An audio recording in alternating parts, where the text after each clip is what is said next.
What's up guys? Welcome po muli sa aking channel, DailyRiders Blog. Ayan, nagbabalik po muli. For today's video, magdi-DIY po tayo ng mugs. Pipinturahan po natin ito. Mugs siya ng Sniper 150. Ayan. Samahan niyo ako guys. Let's go! So ayan guys, ito na yung ating front wheel. Ito.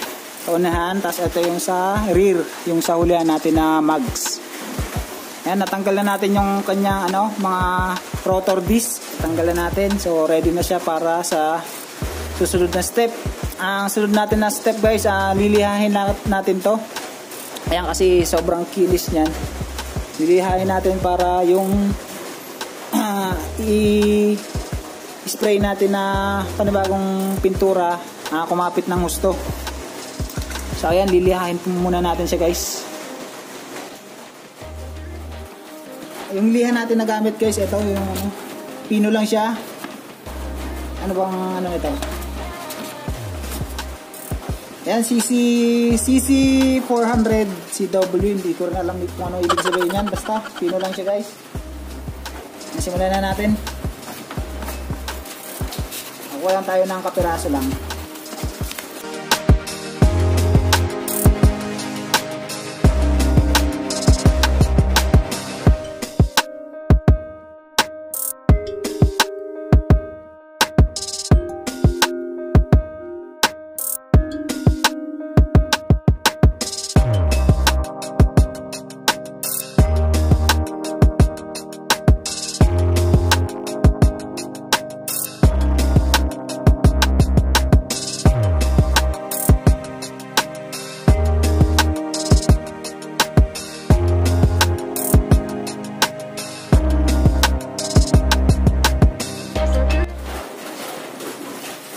Alright guys, natapos na natin itong sa front.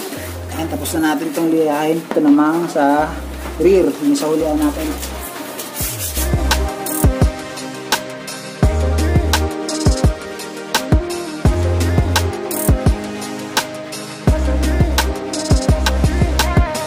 Guys, okay na to guys. Next step natin, hugasan natin siya. Linisan natin ng mabuti.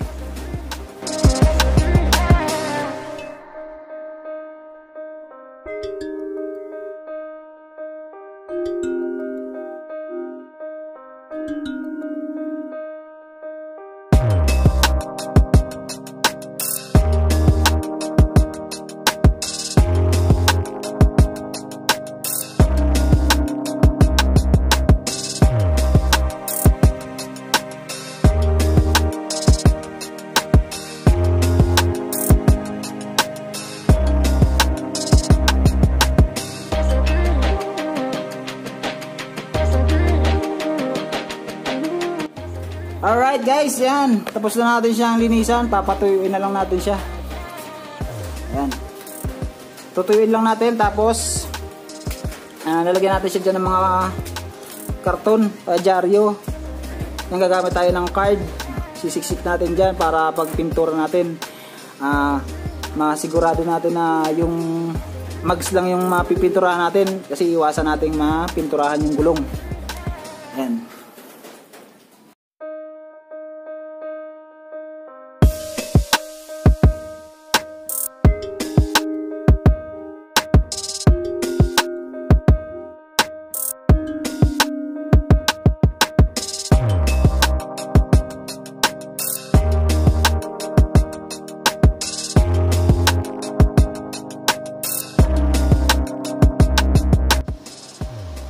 Ayan guys, nilagyan na natin siya ng mga card.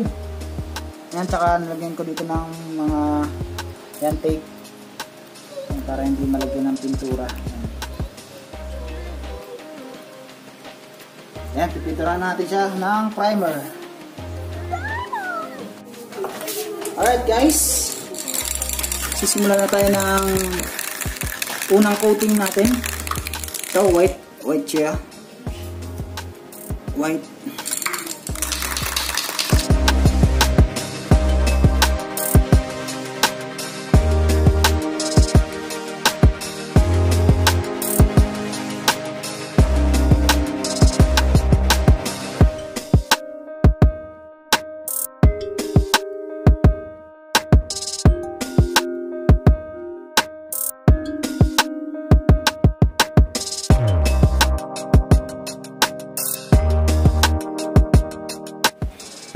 Okay guys, habang pinapatuyo natin yung yung first coating ng yung sa front natin na mugs. Irahin na natin itong sa ulihan naman.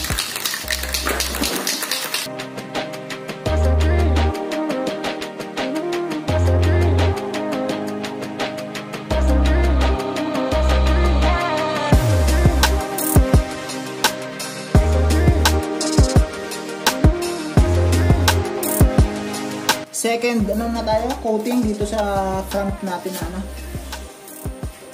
front mugs natin.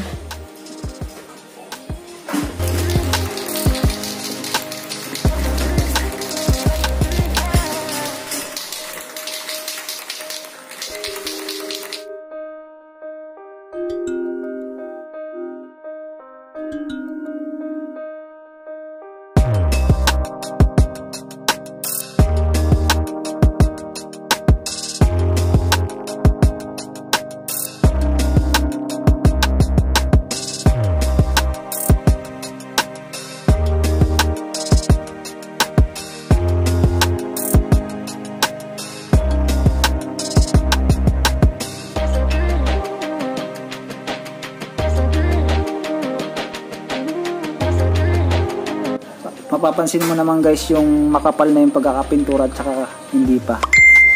Ayan. And mga tulad nito, ayan, maitim pa.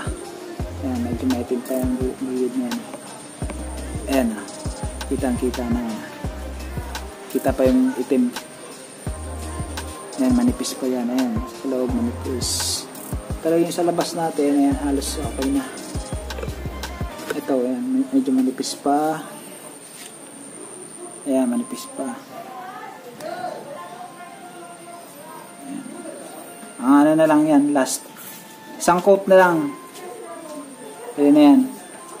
Tapos sa kabila naman.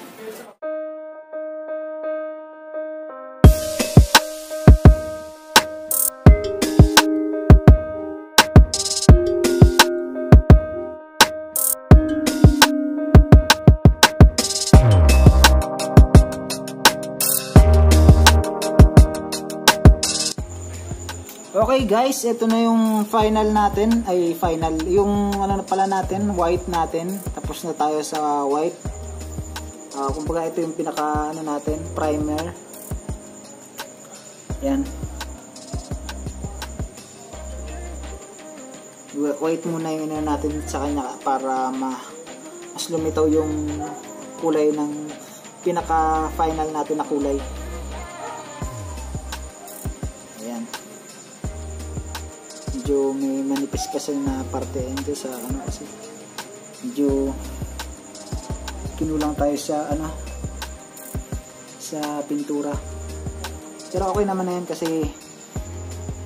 dalawa naman yung gamit natin na itong tatlong ganito yung gagamitin natin para mas makapal.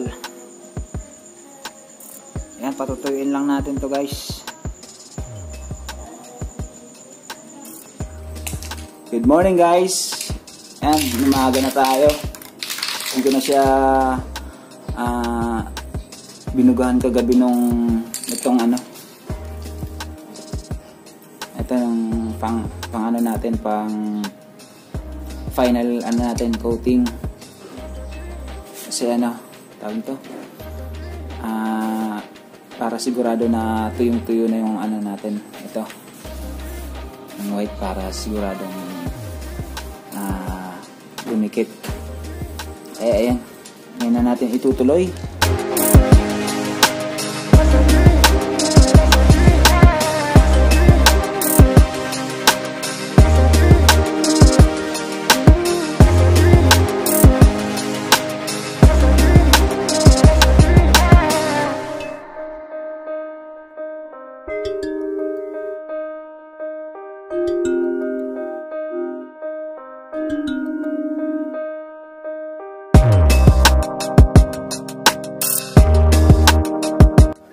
Okay, ito naman yung front natin. Ito natin, baka may mga basa-basa. Ay, may tubig. Umulan kasi baka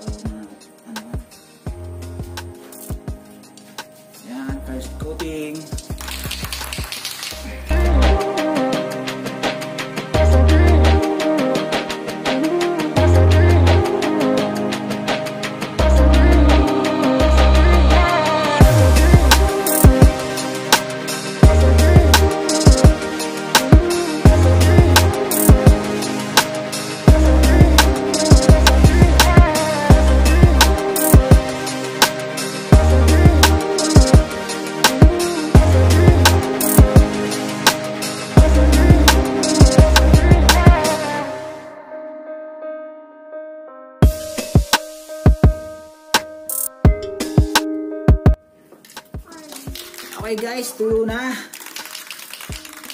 Tuyo na yung final natin. Final, ito pala yung final, pang final, yung clear coat. Yan, itirahin na natin siya ng lacquer spray para maging makintab.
So, ayan na siya guys.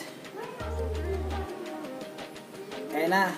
Final na yan guys. Naano na natin siya ng lacquer paint. Yun yung clear paint na. Ayan. So, ito yung sa front natin.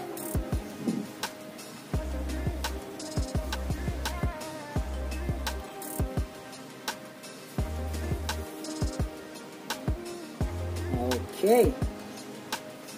Hintayin na lang natin siya guys matuyo. Tapos tatanggalin na natin yung mga cover niya. Tapos kakabit na natin. Tapos na natin siya guys. Ayan, natanggal na natin yung mga cover, yung mga cards, scotch tape. Ayan. Nasunod naman yung gusto nating kulay.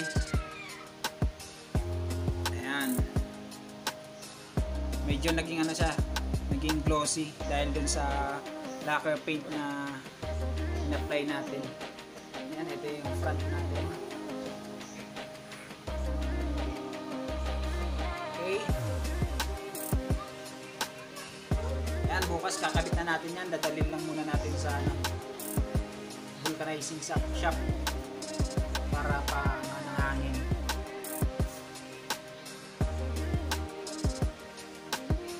Okay. A few moments later. Guys, ayan, nakabit na natin yung ating mugs at ito na po yung kinalabasan niya.